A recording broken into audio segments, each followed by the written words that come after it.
नमस्कार। आप देख रहे हैं प्रथम पोस्ट और मैं हूं प्रवीण झा। आज बंगाल से एक बहुत बड़ी खबर आई है और उसी को लेकर अभी मैं हाजिर हूं। दरअसल खबर यह है कि जो टीएमसी के जो नेता हैं अभिषेक बनर्जी, उनके घर पर आज पुलिस छापेमारी करने के लिए पहुंच गई। और ये छापामारी जो है ये बहुत महत्वपूर्ण माना जा रहा है, क्योंकि कहा यह जा रहा है कि इस छापेमारी के पीछे जो है वो कुछ ना कुछ टीएमसी के नेता भी उसमें शामिल हैं। कि आखिर पुलिस के पास ये सूचना जा कैसे रही है, उस सूचना को भेज कौन रहा है, और जिस बात को लेकर ये मैं कह रहा हूं कि क्यों ये सूचना अंदर से आ रही है, दरअसल उसको लेकर एक जो जानकारी सामने आई है वो ये है कि पुलिस जब छापामारी करने आई तो उसके बाद वो अपने साथ जो वहां पर कंप्यूटर मॉनिटर था उसको वो अपने साथ ले गई। यानी कि इसका मतलब ये है कि पुलिस को इस बात की जानकारी पहले ही हो गई थी कि उनके यहाँ जो कंप्यूटर है उसमें कोई ना कोई राज छिपा हुआ है, और उसी राज को लेकर अब पुलिस चली गई है। यानी कि अब जो है वो खास करके अभिषेक बनर्जी की मुश्किलें बढ़ने वाली हैं। हालांकि इससे पहले 2 एफआईआर उनके ऊपर हो चुका है, और केएमसी यानी कोलकाता म्युनिसिपल कॉर्पोरेशन ने नोटिस भी उनके ऊपर चस्पा कर दिया गया था। हालांकि कहा यह जा रहा है कि उसी के आलोक में ये कार्रवाई हुई है, आज जो ये छापेमारी की कार्रवाई हुई है। लेकिन अब इसके बाद और भी कई घटनाक्रम खास करके कोलकाता में, पूरे बंगाल में और भी हो रहे हैं। जैसे कि बुलडोजर का एक्शन हो रहा है, तो कई एक तो जबरदस्त खबर आ रही है और उसको लेकर हम लोगों ने कल चर्चा की थी, और आज उसकी मैं तस्वीर भी आपके लिए लेकर आया हूं, और वो भी मैं आपको आगे दिखाऊंगा कि किस प्रकार से एक कॉलेज का नाम, जिस कॉलेज का नाम राम मोहन कॉलेज था, उसमें से राम शब्द को आगे से हटा दिया गया था। वो सभी हम इस पूरे कार्यक्रम में दिखाएंगे। और इस कार्यक्रम में हमारे साथ चर्चा करने के लिए इस वक्त जुड़ चुके हैं वरिष्ठ पत्रकार और राजनीतिक विश्लेषक संजीव प्रियदर्शी।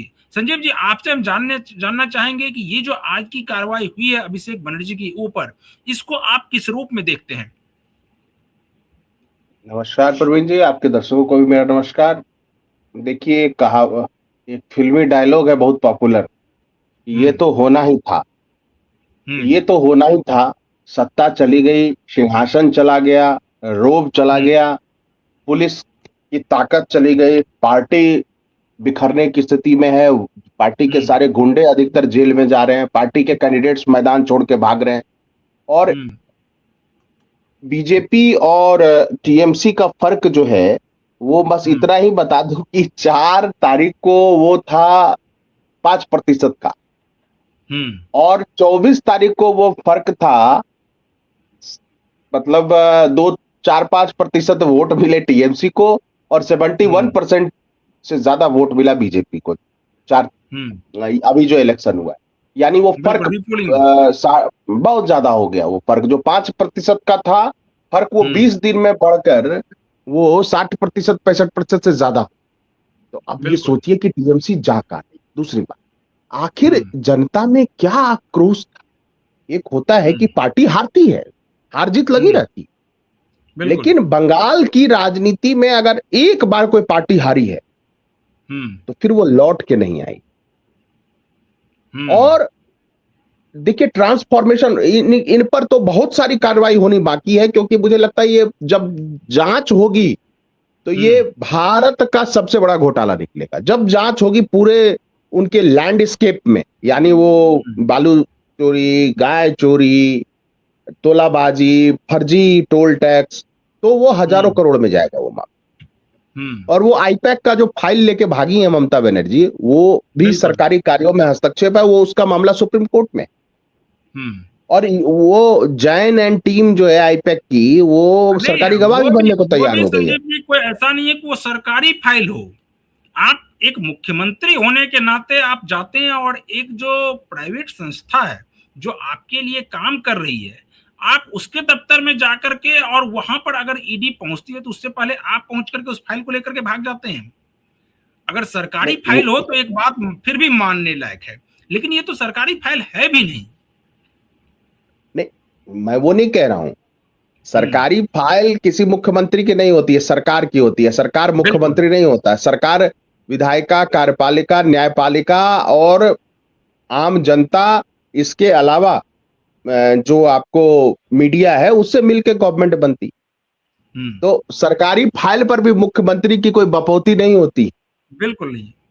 नहीं, मेरा बिल- मेरा कहने का मतलब ये था कि वो सरकारी है भी नहीं, गैर सरकारी, यानी कि आप एक प्राइवेट संस्था के उसमें जा रहे हो, दफ्तर में एक मुख्यमंत्री नहीं की हैसियत से आप जा रही हैं।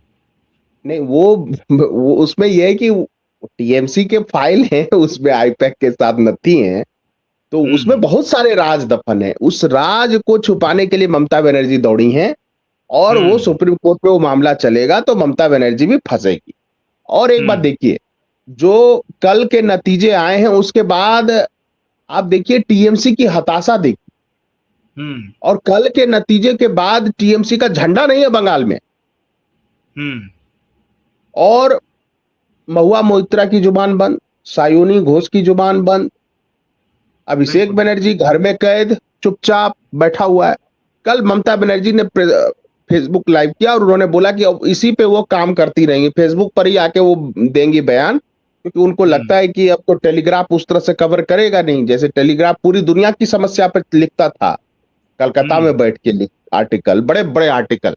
लेकिन कल बंगाल में 2021 की हिंसा किसी टेलीग्राफियन पत्रकार को नजर नहीं आई। हम्म। उसके बाद 15,000 से ज्यादा इंडस्ट्री पलायन कर गई बंगाल से, किसी टेलीग्राम के बाबू मोसाई को वो पता नहीं चला। तो वो निराश है। पूरा एक इकोसिस्टम जो है वो कोलैप्स हो रहा है। देखिए, टीएमसी हम्म। केवल एक पार्टी नहीं थी, बल्कि गिरोह थी। उस गिरोह में हम्म। तमाम तरह के चोर, तुष्टीकरण, एंटी नेशनल, सारी बांग्लादेशी, सारा सिस्टम इन्वॉल्व था। आखिर एक बात हम्म। बताइए, हर राज्य, इतने राज्यों में सरकार बनी गिरी, हम्म। डीएमके हार गई, क्या बांग्लादेश से कोई प्रतिक्रिया आई? हम्म। आखिर ममता बनर्जी के हार की चर्चा, यानी जब एग्जिट पोल आया तभी बांग्लादेश के संसद में वो करने लगे, जो फंडामेंटलिस्ट एलिमेंट्स हैं एनसीपी के, और फिर जमातियों ने विरोध करना शुरू कर दिया, वहां के मौलानाओं ने धमकी देना शुरू कर दिया कि वो हिंदुओं को मार देंगे नहीं तो संजीव जी, बांग्लादेश में। आप बताइए, आप कैसी बात कर रहे हैं? उनको यहाँ पर शरण मिल रहा था, वो कम से कम बात भी ना करे।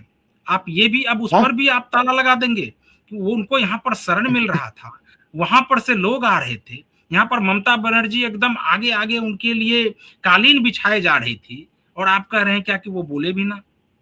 हाँ बिल्कुल, वो अभी देखिए फेंसिंग हो रही है, इतने साल से फेंसिंग नहीं होने दे रही थी, ये 15 साल से फाइल दबा के बैठी थी। और हम्म। बेचारे जो गरीब हिंदू आए थे, अनुसूचित जाति के हमारे मतुआ भाई लोग, उनको हम्म। सिटीजनशिप नहीं लेने दे रही थी, इसमें भी ये बाधा खड़ी कर रही थी। तो वो हम्म। सब कचरा साफ हो गया है, और सांप के बिल में फिनाइल और जहर डाल दिया गया है, तेल भी डाल दिया गया है। हम्म। अब धीरे धीरे करके वो सांप या तो उसी गड्ढे में खत्म हो जाएंगे, फिनिश हो जाएंगे, विलुप्त हो जाएंगे उसी में सड़ गल के, या फिर जेल हम्म। जाएंगे। इनका यही अंजाम है, इनके जितने पाप हैं, गुनाह हैं, वो जब आएगी लिस्ट प्रवीण जी, तो पूरा देश चौंकेगा। और खास करके ये गोदी मीडिया क्या बोलते हैं, इनकी जो दीदी मीडिया थी, जो हम्म। एबीपी, आनंद बाजार पत्रिका, हम्म। वर्तमान, और बहुत सारे वहां जितने भी, वो क्या दिखाते थे, वो डर के मारे कुछ बोलते नहीं सरकार के विरुद्ध। भाई वहां की हम्म। सरकार तो ममता बनर्जी की सरकार थी, तो वहां की मीडिया का क्या काम था? और आप देखिए, एक माहौल क्या है वाले हैं, माहौल बनाते हैं जाके हर जगह। उनके हम्म। दो वायरल हैं, दोनों महिलाओं के हैं। एक हम्म। महिला ये कह रही है वोटिंग के दिन कि भाई अल्लाह अकबर के नारे लग सकते हैं, जय श्री राम बोलने में क्या दिक्कत है, अब हमारा दम घुट रहा है। उस महिला का आप हम्म। रिएक्शन देखिए। और वो वही बिल्कुल। भद्रलोक समाज से आती है वो महिला। दूसरी बात, आप देखिए कि यहाँ भवानीपुर में काली घाट में एक हम्म। महिला बोल रही कि मगरमच्छ के साथ रह के हम कुछ थोड़ा ना बोलेंगे, लेकिन वो उसकी आंखें बता रही थी कि उसके मन में क्या है। और भवानीपुर में हार हम्म। गई। और मैंने तो बहुत अच्छा पहले अब, प्रिडिक्शन किया था कि ममता बनर्जी हार जाएगी चुनाव। और अच्छा अब अब कुछ नहीं संजीव है, जी। यानी एक लाइन बस, ममता हम्म। बनर्जी ये कह रही है कि मैं बड़ा सटायर है इसमें एक बहुत जबरदस्त, कि ममता बनर्जी हम्म। कह रही है कि अब मैं इसी फेसबुक पर आकर बात रखूंगी अपनी। तो हम्म। बीजेपी और उनके विरोधी सीपीएम वाले बोल रहे हैं कि रियल में मोदी जी की बात ममता बनर्जी नहीं मानी है, कि अब वो हमेशा हम्म। वर्क फ्रॉम होम करेंगी। मतलब वो घर से बैठ के फेसबुक पर बैठकर वो सरकार बीजेपी को कोसेगी, या जिसको जो कोसना है। तो मुझे लगता है कि फाल्टा ने बता दिया कि टीएमसी की इतिश्री हो गया, टीएमसी के अध्याय का। और 29 तो बहुत दूर है, एक आध साल में आपको पार्टी के विधायक कहीं दिखेंगे, और अभी जो लोकल बॉडीज का इलेक्शन होगा 6-7 महीने बाद, तो उसमें टीएमसी भस्मीभूत हो जाएगी। हाँ, विपक्ष जो है सीपीएम और कांग्रेस और आईएसएफ और हुमायूं कबीर कुछ विपक्ष के रूप में रहेंगे, निश्चित रूप से रहेंगे। और वो ये विपक्ष कम से कम चाहे आप संजय जी, एक हम अपने दर्शकों को एक तस्वीर इधर एक तो दिखा रहे हैं, उसमें ये है बुलडोजर एक्शन की तस्वीर। बुलडोजर एक्शन को लेकर भी आपने देखा ही होगा, और हम लोगों ने उस पर कार्यक्रम भी किया था कि किस प्रकार से ममता बनर्जी के सभी विधायक जो हैं वो धरना देने के लिए पहुंच गए विधानसभा में, लेकिन उसमें से 46 विधायक नदारद रहे, वो आए ही नहीं, 34 ही मात्र पहुंचे वहां पर धरना देने के लिए। खैर वो बात बीत गई।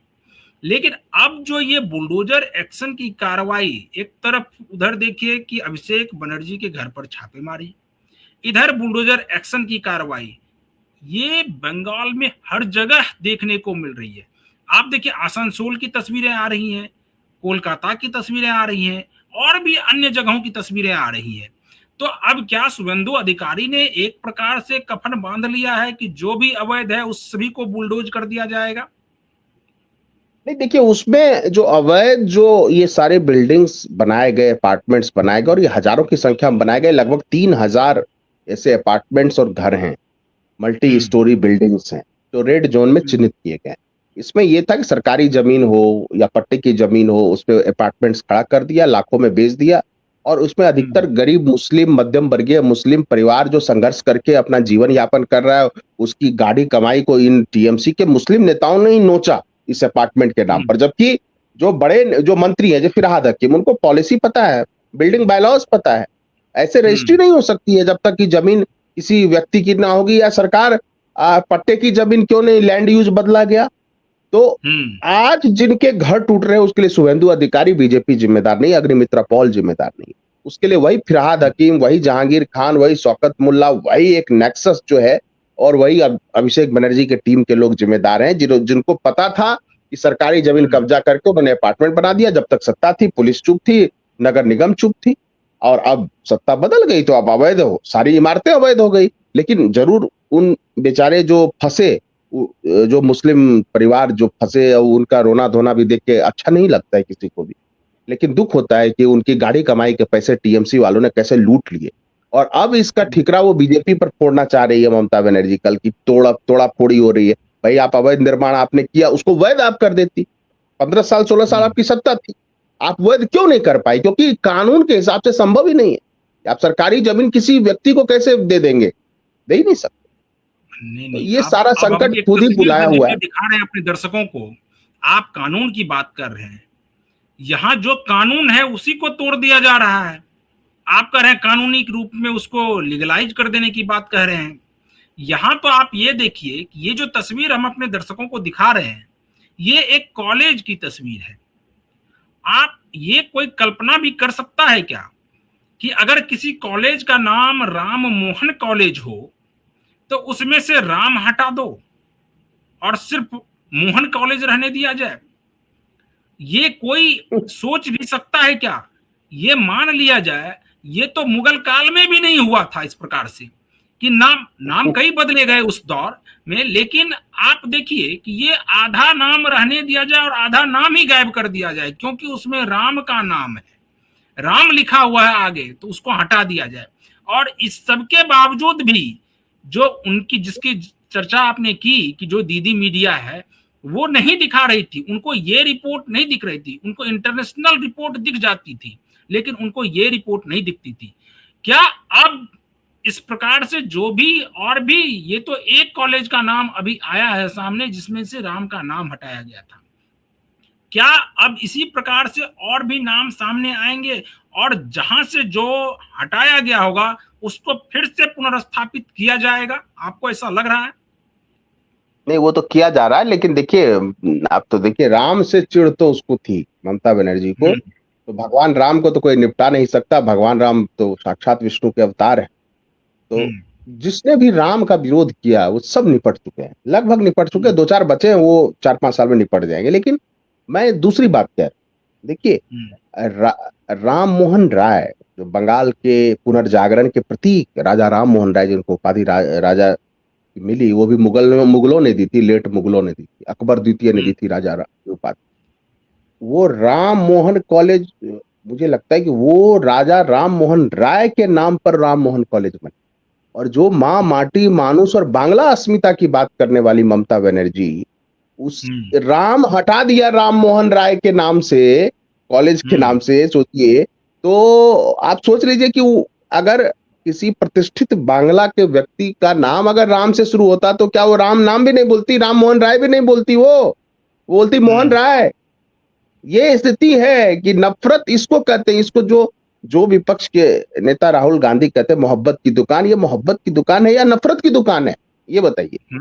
जो बेचारा झाल मुढ़ी बेचा उस गरीब आदमी ने, उसको पाकिस्तान और बांग्लादेश से धमकियां मिल रही हैं। आप सोचिए, उसके लिए सिक्योरिटी खड़ा कर दी, और उसको पहले बोला ये एसपीजी का कमांडो है, फिर बोला बीजेपी का एजेंट है, और अब उसको जान से मारने की धमकी मिल रही है। तो सोचिए, मुझे लगता है कि पॉलिटिकल मुद्दों की लड़ाई पॉलिटिकल पार्टी से होनी चाहिए, किसी देवी देवता से नहीं होनी चाहिए।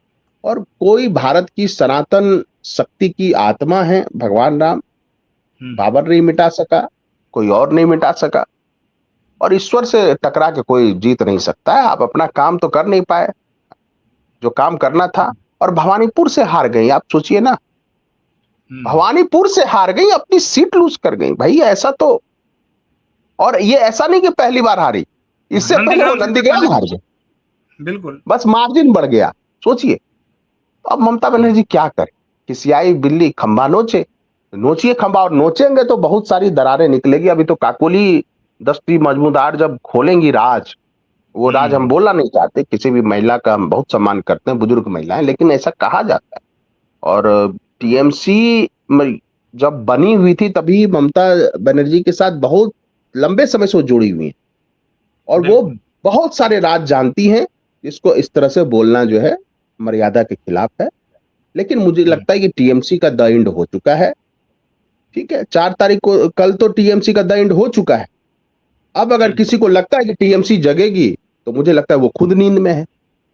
7,000 वोट पर पहुंच गई टीएमसी, और क्या चाहिए अब, और क्या टीएमसी के लिए बचा है। चलिए संजीव जी, तो आज हम लोग इस डिबेट को यहीं पर खत्म करते हैं। कल किसी और मुद्दे के साथ फिर हाजिर होंगे। तब तक जो दर्शक हमारे इस वीडियो को यूट्यूब चैनल के जरिए देख रहे हैं, चैनल को जरूर सब्सक्राइब कर लीजिए, और वीडियो को फटाफट शेयर कर दीजिए। कमेंट भी करते रहिए कि आपको ये डिबेट कैसा लगा। बाकी तमाम खबरों के लिए आप बने रहिए प्रथम पोस्ट के साथ। मुझे दीजिए अनुमति, नमस्कार।